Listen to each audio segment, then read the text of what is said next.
Good morning, students. In continuation with yesterday's class that we had on verbs, we are going to look at the next part or next section where we had stopped yesterday. Today again we are continuing with the kinds of verbs. We were looking at kinds of verbs yesterday also, and today again we are looking at that. Now here the division is starting with main verb. Okay, main verbs are the verbs. See, especially in situations like very easy to understand if you take verbs like continuous tenses. I'm walking, are playing, or was reading, were writing, have been working, has been playing, like this, or will be arriving, will be writing. When we take those kind of verbs, the main verb, the verb that basically talks about the action, that is what is called the main verb. If you take is playing, fine, he is playing. This is the verb of that sentence, he is playing. In that is the auxiliary verb or the helping verb or the supporting verb, and this is the main verb. This verb needs a support to this verb in such kind of sentences to have its complete meaning. So this is known as helping verb or auxiliary verb, and this is known as the main verb to give its complete meaning. Okay, we already know this. We only have to separate under these names. That's all I understand under this name. Auxiliary means helping. Okay, supporting. So that is what the main verb and the auxiliary verb. Okay, auxiliary verb is helping verb and the main verb. Then we are going into incomplete predication. Incomplete predication. Now there is another section in this where, see here, the child clapped. This sentence is meaningful. The child clapped. This sentence is meaningful. Now the child was, that doesn't give us any meaning. Suppose if you write here, suppose playing, and then it becomes a sentence in present continuous tense, talking about the action. But you see here what I have written, the child was hungry. Okay. Now here, this word hungry is added with this to give an extra, to give a complete sense of meaning to this sentence. Otherwise, when you read this, a child was, it is not giving us any complete sense of meaning. Fine. So these words, some words are added to give complete sense. Those are verbs of incomplete predication. Okay. This is both, these are intransitive verbs. Okay, they are intransitive verb. Fine. If a verb needs another word or group of words to complete its meaning, such verbs are known as verbs of incomplete predication. And the next is about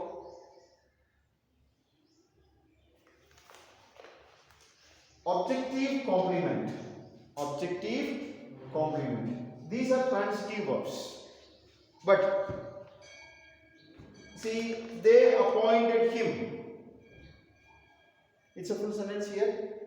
But then when you add one more word or one or two more words, its sense becomes more complete.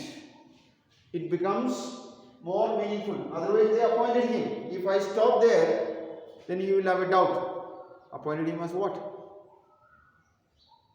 Fine. There is a rule when we use a language, they say we should not put the listener in doubt. If you put the listener in doubt, then that sentence is not complete.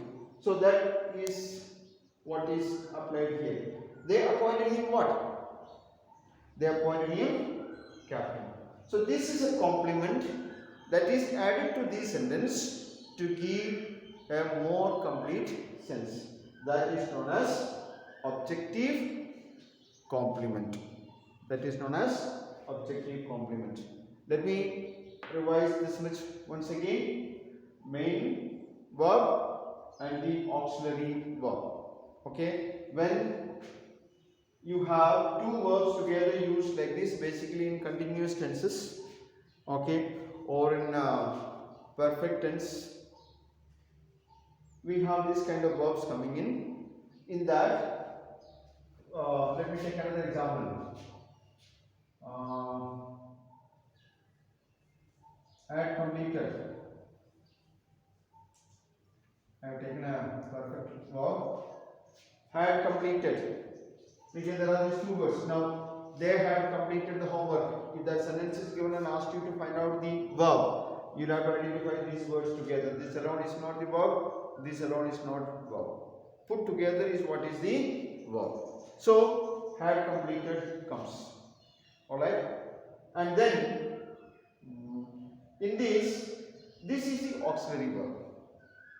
This is the main verb. This is helping verb, supporting verb, helping this verb to have this meaning.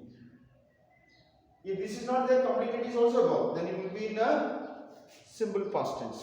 So to have a complete meaning, we use this. So this is known as auxiliary verb. Then incomplete predication. This intransitive verbs, okay, which doesn't need a. What is transitive verb and intransitive verb? Transitive verb, there is an object.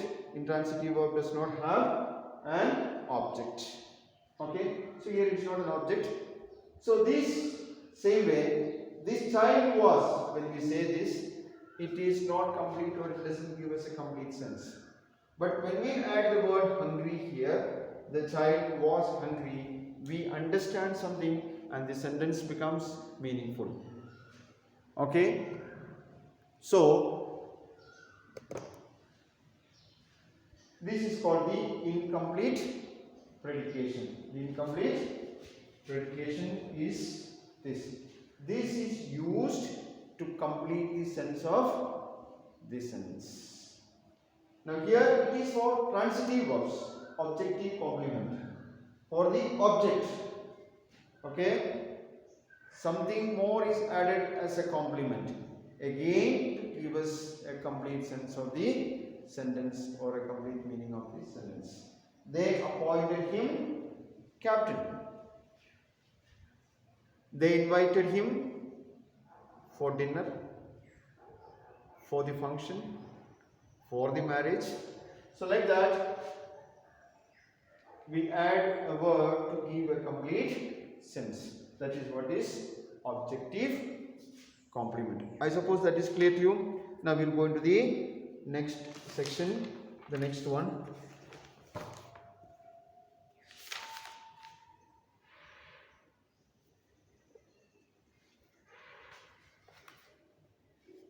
I had roughly mentioned about the finite and non-finite verbs yesterday. Finite and non-finite verbs. Do you remember that? Finite and non-finite verbs.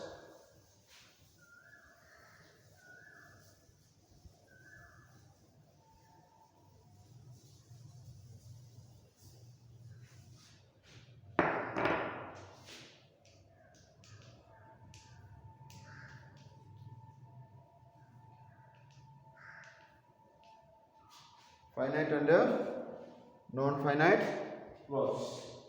Okay. What is finite verb? Finite verb, yesterday I told you in the class that it is the verbs that can change according to the tense and the subject's person and number. I have written many examples there. Let's try. We study English.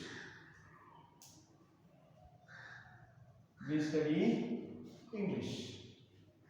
Fine. He studies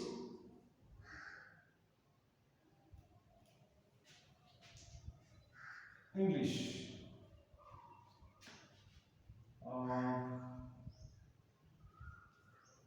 They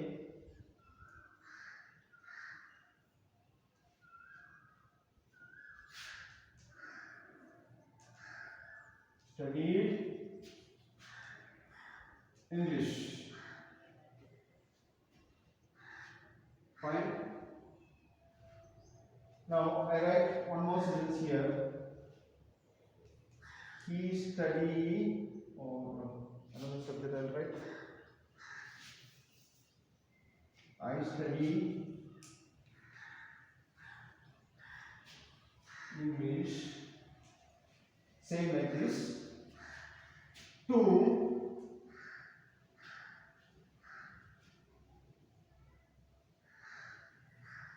get a good job. Learn to speak, go to foreign countries. There are various this one, but I'll tell you this. Now here you see as the subject change, study, studies.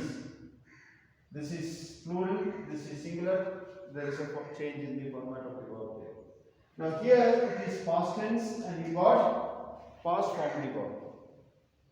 Okay, so now this verb changes according to the tense, that's what you see here, and according to the number and person of the subject. This is first person plural, this is second person singular, sorry, third person singular, this is third person plural, this is first person singular. Accordingly that changes. Okay, so a verb can change according to the tense and the subject's number and person.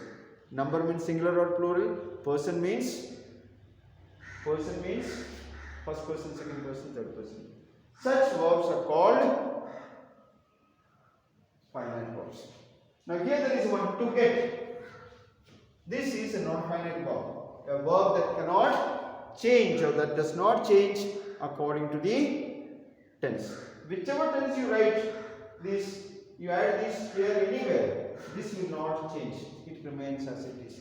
So a verb that does not change according to the tense or subject's person or number is what is called non-finite verb. There are basically three types: infinitive, gerund and participle. Infinitive, gerund and participle. We will have that in the next class. Thank you and bye.